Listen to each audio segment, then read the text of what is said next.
வணக்கம். நான் வல்லரசு அஜய் விக்னேஷ். இன்று காலை தேமுதிக தலைவர் திரு விஜயகாந்த் அவர்கள் மரணமடைந்திருக்கிறார். முதலாவது அவருடைய குடும்பத்தாருக்கு எங்களுடைய ஆழ்ந்த இரங்கல்கள் மற்றும் அவருடைய ரசிகர்களுக்கும் எங்களுடைய தாழ்மையான இரங்கல்கள். என்றும் இறைவன் அவர் குடும்பத்தோடு இருக்க வேண்டும் என்பது எங்களுடைய பிரார்த்தனை. அவருடைய அரசியல் வாழ்க்கையை பார்த்தோம்னா, அவர் ஒரு நல்ல ஒரு நடிகர் மட்டுமல்ல, அதையும் தாண்டி திரையுலகத்தையும் தாண்டி தன்னுடைய ரசிகர்கள் சுயேட்சையாக 1993ஆம் ஆண்டு தமிழ்நாட்டில் நடைபெற்ற உள்ளாட்சி தேர்தலில் அவருடைய ரசிகர் மன்றத்தில் இருந்தவங்க அதில் பங்கேற்று வெற்றி அடைகிறாங்க. விஜயகாந்தும் அவருடைய அரசியல் ஈடுபாடை அப்பப்போ தன்னுடைய படங்கள் மூலயமாகவும் ஊடகங்கள் மூலயமாகவும் தெரிவிச்சுட்டு வந்தார். 2005ஆம் ஆண்டு தேசிய முற்போக்கு திராவிட கழகம் அப்படின்ற பெயர் ஒரு புதிய கட்சி ஒன்றை தொடங்கினார். இவருடைய கட்சி இவரை நிறுவன தலைவராக பொறுப்பேற்றார்.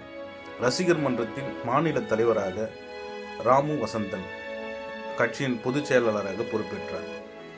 2006ஆம் ஆண்டு தமிழ்நாடு மாநில சட்டமன்ற தேர்தலில் விருதாசலம் தொகுதியிலிருந்து வெற்றி பெறுகிறார் மற்றும் தமிழக சட்டப்பேரவை உறுப்பினராக பணியாற்றினார். இந்த தேர்தலில் மற்ற தொகுதிகளில் போட்டியிட்ட இந்த கட்சியை சேர்ந்த மற்ற வேட்பாளர்கள் தோல்வி அடைந்தாலும் சட்டமன்றத்துக்கு அவர் போறார். பின்னர் 2011ஆம் ஆண்டு நடந்த சட்டமன்ற தேர்தலில் ரிஷிவந்தியம் தொகுதியில் போட்டியிட்டு வெற்றி பெறுகிறார். இந்த தேர்தலில் அவரது கட்சி எதிர்கட்சி தகுதி கிடைக்கிறது. 2011ஆம் ஆண்டு முதல் 16 வரை தமிழ்நாடு சட்டமன்ற உறுப்பினராகவும் எதிர்கட்சி தலைவராகவும் இருந்தார். 2016ஆம் ஆண்டு நடந்த சட்டமன்ற தேர்தலில் மக்கள் நல கூட்டணியுடன் இணைந்து தேர்தலை சந்தித்தார். இவர் அணியின் முதல்வர் வேட்பாளராக அறிவிக்கப்பட்டார். அத்தேர்தலில் இவர் உளுந்தூர்பேட்டை தொகுதியில் போட்டியிட்டார். ஆனால் அந்த தேர்தலில் இவரும் இவருடைய கூட்டணி கட்சிகள் அனைத்து தொகுதிகளிலும் படுதோல்வி சந்தித்தனர்.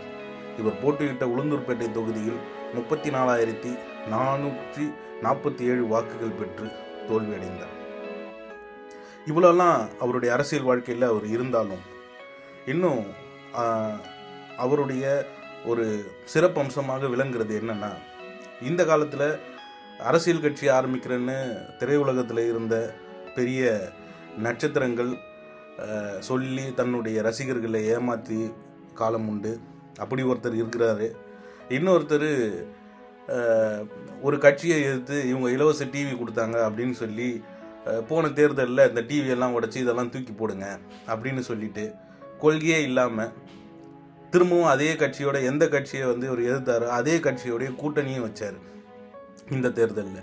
இப்படிப்பட்ட காலகட்டங்களில் இப்படி இருக்கிற மக்கள் மத்தியில் ஒரு தலைவராக அவரை நாங்கள் அங்கீகரிக்கிறதுக்கு என்ன காரணம்னா,